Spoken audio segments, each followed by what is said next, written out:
नमस्कार दोस्तों, सभी का स्वागत है चार्ट मंजो की नई वीडियो में। और दोस्तों, लास्ट सेशन के अंदर एक स्पिनिंग टॉप कैंडल बन गई, थोड़ी इनडिसाइसिव वाली कैंडल बनी है।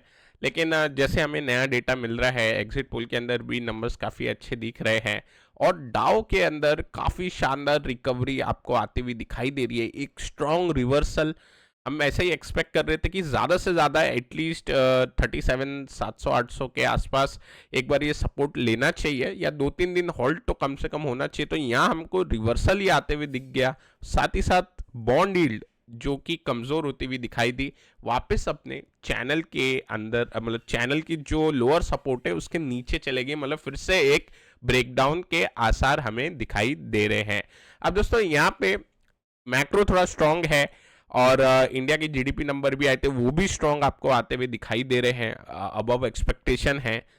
अभी इंपॉर्टेंट क्या रहेगा, ब्रेंट के ऊपर एक छोटा मोटा इंपॉर्टेंट अपडेट है। आई थिंक आज जो मीटिंग रहेगी वहाँ के अंदर ओपेक प्लस की, उसके अंदर दिखाई देगा कि जो क्रूड के ऊपर कट है, प्रोडक्शन कट, वो शायद थोड़ा रहे। लेकिन जिस हिसाब से ब्रेंट का भी प्राइस एक्शन बना हुआ है दोस्तों, यहाँ पे ब्रेंट फिसलता जा रहा है और यहाँ पे अपने लोअर सपोर्ट पे ऑलरेडी पहुंच गया है बिफोर द इंपॉर्टेंट मीटिंग। मतलब प्राइस एक्शन जो है इधर बेरिश बन गया है ब्रेंट के ऊपर।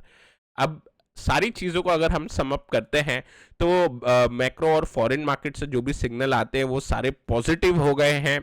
हमारे मार्केट के अंदर जो भी इलेक्शन की वॉलेटिलिटी थी, फाइनली अब एग्जिट पोल आने के बाद उसके अंदर भी एक थोड़ा स्टेबिलिटी दिखाई देगी। थोड़ा बहुत विक्स अभी भी ऊपर जा सकता है, लेकिन जिस हिसाब से नंबर आए उस हिसाब से लग रहा है कि मार्केट अब ऊपर की तरफ वापस बढ़ना चाहिए। और हमने जिस हिसाब से लास्ट वीडियो के अंदर एक बार 22 800 और 23 100 के ऊपर जो एक बार स्प्रेड हम एक बार स्टडी कर रहे थे, वो शायद एक अच्छा जाते हुए दिखाई दे सकता है। ओवरऑल अभी क्या करना चाहिए, मार्केट अगर गैप अप खुले, जो कि बहुत ज़्यादा चांसेस है, जो हम नीचे गिरे वो फॉरेन मार्केट की वजह से गिरे, खासकर अपार्ट फ्रॉम द इलेक्शन। तो ये जो वन वे फॉल था, अब इतना शार्प रिवर्सल आया है कि हमारे मार्केट डाउ को ही देख के ऊपर जाने चाहिए। बट साथ ही साथ जो अच्छा अभी एग्जिट पोल आया उसकी वजह से 22 800 के आसपास भी गैप अप ओपनिंग की पॉसिबिलिटी बन सकती है। तो दोस्तों, यहाँ पे जो गैप है, इंपॉर्टेंट क्या दिखाई दे रहा है मुझे, ये गैप कहाँ पे निकल के आता है। अगर हमको एग्जैक्ट एक बार इसके नंबर्स चाहिए तो हम एक बार इस पे देख लेते हैं कि 22 900 पे गैप आ रहा है, नियर उससे थोड़ा नीचे। तो अगर लॉन्ग बनाना है और गैप अप बड़ा हो जाता है तो 22 900 के ऊपर एक बनाने की अपॉर्चुनिटी बनेगी। और अगर थोड़ा छोटा गैप अप होता है, 100 पॉइंट का ही गैप अप होता है, तो मेरे हिसाब से फिर ये 22 800 का जो लेवल है वो इंपॉर्टेंट हो जाएगा। ये 22 800 वाला लेवल निकले तो फिर हम वापस ऊपर जा सकते हैं। अब ये मैंने आर्ली चार्ट के ऊपर स्विंग पे लेवल मार्क किए, 200 पॉइंट पे ये स्विंग हमको दिखाई दिए थे। तो दोस्तों, यहाँ पे छोटा गैप होता है तो 22 800 के ऊपर लॉन्ग करने की अपॉर्चुनिटी बनेगी। बड़ा गैप होता है और सीधा ही गैप फिल के आसपास खुलते हैं तो उसमें फिर 22 900 ब्रीच होने का वेट करना चाहिए। वो ब्रीच हो जाए तो फिर वापस से ये 23,000 और 23,200 की तरफ ये बढ़ जाएगा निफ्टी।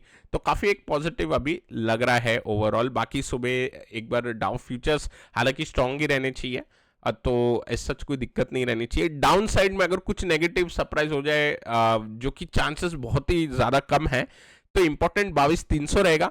22 300 नीचे ब्रीच होता है तो फिर कुछ डाउन साइड मूव की एक्सपेक्टेशन करेंगे, लेकिन इसकी पॉसिबिलिटी काफ़ी कम लग रही है।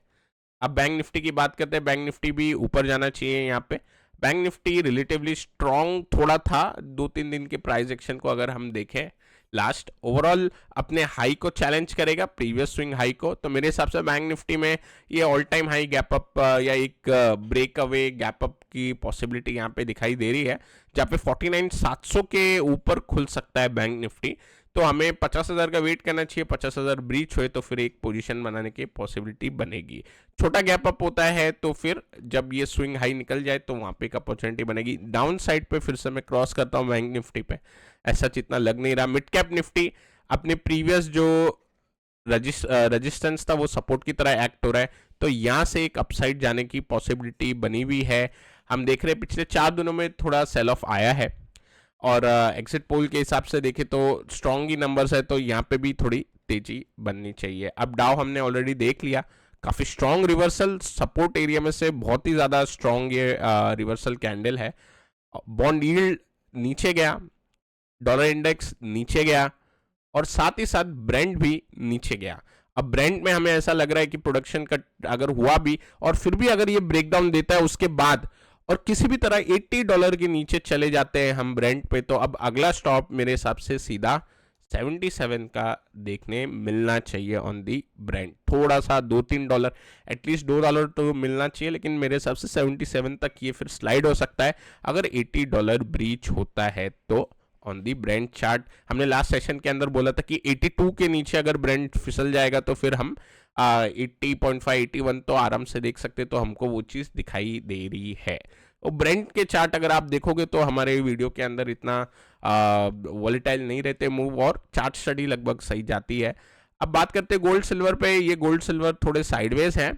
यहाँ पे मैं एक्सपेक्ट कर रहा था कि गोल्ड के अंदर यहाँ से एक अपसाइड मूव मिलनी चाहिए अपने को, बट ये यहाँ पे साइडवेज हो गया है, तो ओवरऑल रेंज के बीच में हम रहेंगे थोड़े समय तक। कुछ इस तरीके से एक चैनल टाइप पैटर्न बन जाएगा, थोड़ा बहुत नीचे आके फिर गोल्ड ऊपर जाने की कोशिश कर लेगा, तो ऐसा दिक्कत की बात नहीं है यहाँ पे। और सिल्वर के अंदर थोड़ा सा ज़्यादा नीचे आया सिल्वर क्योंकि ज़्यादा चल गया था गोल्ड के सामने, लेकिन यहाँ पे अभी एक फ्लैग पैटर्न टाइप बनते हुए दिखाई दे रहा है। ऐसा ये डबल टॉप नहीं लग रहा छोटे टाइम फ्रेम पे। यहाँ पे हल्का सा अगर फॉल्स ब्रेकडाउन भी आता है और फिर रिवर्सल मारता है तो भी एक पॉजिटिव ही नोट रहेगा उसमें भी। अब बात करते हैं दोस्तों काउंटर की।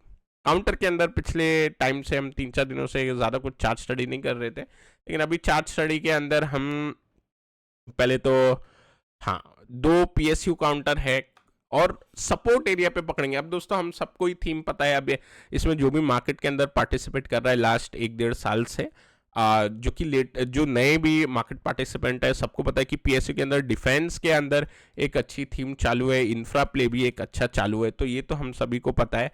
और अगर हम देखें PSU बैंक्स भी अभी अच्छा करने के लिए तैयार हो जाएंगे, खासकर SBI मेरे हिसाब से एक बार कल के सेशन के अंदर एक बार स्ट्रेंथ दिखाना चाहिए और अपने ब्रेकआउट पे भी है।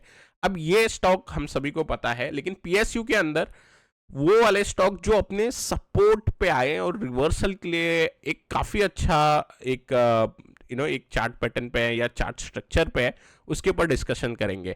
और ये स्टॉक जो रहेगा दोस्तों ये पूरे हफ्ते के हिसाब से एक स्ट्रॉन्ग स्टॉक की एक्सपेक्टेशन करेंगे, लेकिन क्योंकि अभी थोड़ी बहुत वॉलेटिलिटी अभी भी रहेगी, 4 जून के दिन पे हमको ये वॉलेटिलिटी थोड़ी बहुत फाइनली जो भी रिजल्ट आएंगे एंड रिजल्ट उसी पे डिपेंड करेगा, तो उस हिसाब से PSU स्टॉक है। तो अब मैं जो ये काउंटर दूंगा ये वीक के हिसाब से की बदले आप चाहिए तो टिल दी ये जो इलेक्शन के जो रिजल्ट हैं लगभग फाइनल रिजल्ट 4 तारीख को जो आ जाएंगे उसके लगभग आप नून तक पकड़ सकते हो, 12-1 बजे तक के हिसाब से काउंटर को एक बार देख सकते हो। तो दोस्तों यहाँ पे सबसे पहला काउंटर जो आता है वो है पेट्रोनेट, और साथ ही साथ ये जो 2 काउंटर डिस्कस करेंगे वो आप मंडे के लिए भी देख सकते हो। एज सच दोनों FNO साइड से काउंटर फिलहाल निकल के आ रहे हैं और काफ़ी एक अच्छे एरिया पे निकल के आ रहे हैं, इस वजह से मैं इनको डिस्कस करना चाह रहा हूँ यहाँ पे।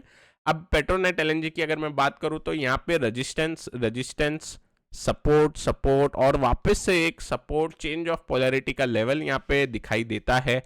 अब इससे एक रिवर्सल का अपॉर्चुनिटी लग रहा है मेरे को, क्योंकि यहाँ पे हमने पिछले 2-3 दिन से देखा कि स्टॉक सपोर्ट ले रहा है। ऐसा नहीं है कि जस्ट एक स्विंग टच हुआ है सपोर्ट पे, सपोर्ट के आसपास इसने 2-3 कैंडल बनाई है और फिर क्योंकि न्यूज़ फ्लो अच्छे हैं, पॉजिटिव रुझान लग रहा है, तो यहाँ पे एक अपसाइड की मूव आने के चांसेस बन सकते हैं। तो मेरे हिसाब से 300 का लेवल निकला इस काउंटर के अंदर तो वापस से रिवर्सल जाएगा और एटलीस्ट हम कहाँ तक एक्सपेक्ट करेंगे, प्रीवियस स्विंग हाई है जो वहाँ तक तो चार्ट के ऊपर दिखता है, लेकिन उसके बाद फिर इसके अंदर 340 जो कि इसकी लेंथ का डिस्टेंस बन जाएगा। आपको इसका जो दिख रहा है जो कंसोलिडेशन का जो डिस्टेंस है लगभग उतना एक बार हम एक्सपेक्ट कर सकते हैं इस पे। तो दोस्तों ये थी पेट्रोनेट पे चार्ट स्टडी। सेकेंड जो काउंटर है वो है कॉनकॉर। अब दोस्तों कॉनकॉर जो है, कॉनकॉर की अगर मैं बात करूं तो एक राइजिंग ट्रेंड लाइन पे सपोर्ट ले रहा है, हायर लो बना रहा है, तो यहाँ पे हमें सपोर्ट देता हुआ दिखाई दे रहा है। और अब क्योंकि लास्ट सेशन के अंदर इसका सपोर्ट टच हो गया और ऊपर गया, ऊपर जाके एक डोजी कैंडल बनाई, ड्रैगन फ्लाई डोजी कैंडल के साथ इसने लगभग क्लोजिंग दी, इसका मतलब यहाँ से जो ट्रेंड लाइन जा रही है, अब मैं छोटा चार्ट नहीं लगा रहा, आप देख सकते हो, तो वो जो ट्रेंड लाइन जाएगी आर्ली चार्ट पे जैसे ही ब्रीच होगी, एक मूव मिलनी चाहिए मेरे हिसाब से 1080, इस लेवल के ऊपर अगर ये काउंटर जाएगा तो यहाँ पे एक अच्छी अपसाइड की पॉसिबिलिटी बन सकती है, जहाँ पे इमीडिएटली प्रीवियस रेजिस्टेंस तो जाना ही चाहिए इन दी इंट्राडे, लेकिन उसके बाद और थोड़ा ऊपर तक के लिए एक बार यहाँ पे व्यू बन जाएगा। दोस्तों अगर हम इसके ऊपर और थोड़ा ध्यान दें, अगर यहाँ पे जो चार्ट स्ट्रक्चर है, तो यहाँ पे आपको एक राइजिंग वेज पैटर्न भी दिखाई देगी लाइक दिस, ठीक है। अब इस राइजिंग वेज पैटर्न का एटलीस्ट 1150 1140 तक तो व्यू बनना ही है एंड इन द इंट्राडे, और बाकी नेक्स्ट डे के हिसाब से 4 तारीख के हिसाब से थोड़ा बहुत और इसके अंदर अपसाइड दिख सकती है। तो ये दो काउंटर पे मेरा फोकस रहेगा, और मैंने ये दो काउंटर इसलिए चूज किए हैं क्योंकि ये दोनों काउंटर अपने रिवर्सल एरिया पे है, जहाँ पे बाय चांस अभी हम सभी को बताया मार्केट के अंदर प्रोबेबिलिटी है तो 80-90 एक्चुअली 95% ऐसा लग रहा है कि अपसाइड का होना चाहिए, लेकिन जो 5% है उस वजह से ऐसा अच्छा आरआर वाला काउंटर हमने चार्ट स्टडी पे निकाला है, जिससे कि अगर कुछ गलत भी होता है मार्केट के अंदर तो एक नियर सपोर्ट एरिया पे ही है, वहाँ पे एसएल भी नियर ही आता है। ब्रेकआउट के अंदर थोड़ा रिस्क बढ़ता है, इसके इन काउंटर के अंदर मैंने थोड़ा रिस्क के हिसाब से कम और अपसाइड के हिसाब से थोड़ा देख रहे हैं ऑन दी पॉजिटिव नोट जो हमें आते हुए दिखाई दे रहा है। अब मेन क्वेश्चन यही रहेगा आने वाले सेशन के लिए कि कितना गैप अप या गैप डाउन हो सकता है, पर क्योंकि हम पॉजिटिव माहौल में आ जाएंगे और हमारा बायस पॉजिटिव ही है, तो यहाँ पे बात ये रहेगी कि कितना गैप अप हो सकता है निफ्टी पे। तो गैप मेरे को दिखाई दे रहा है टेक्निकल के हिसाब से जो 22,900 पे है। मेरे को लगता है अगर मार्केट भी बाकी सारे पार्टिसिपेंट्स भी अगर सब पॉजिटिव ही तरीके से मंडे को ऑर्डर डालेंगे तो उस हिसाब से 22,900 के आसपास गैप भी देखने को मिल सकता है ऑन दी हायर साइड। अब लोअर साइड पे उतना नहीं ध्यान दे रहे, लेकिन एक मेन इंपॉर्टेंट लेवल आप ध्यान रखिए 22,300 का, अगर वो टूट जाएगा तो फिर थोड़ा आप नॉर्मली मार्केट में देखिए उस टाइम पे फिर स्पेकुलेशन नहीं करेंगे।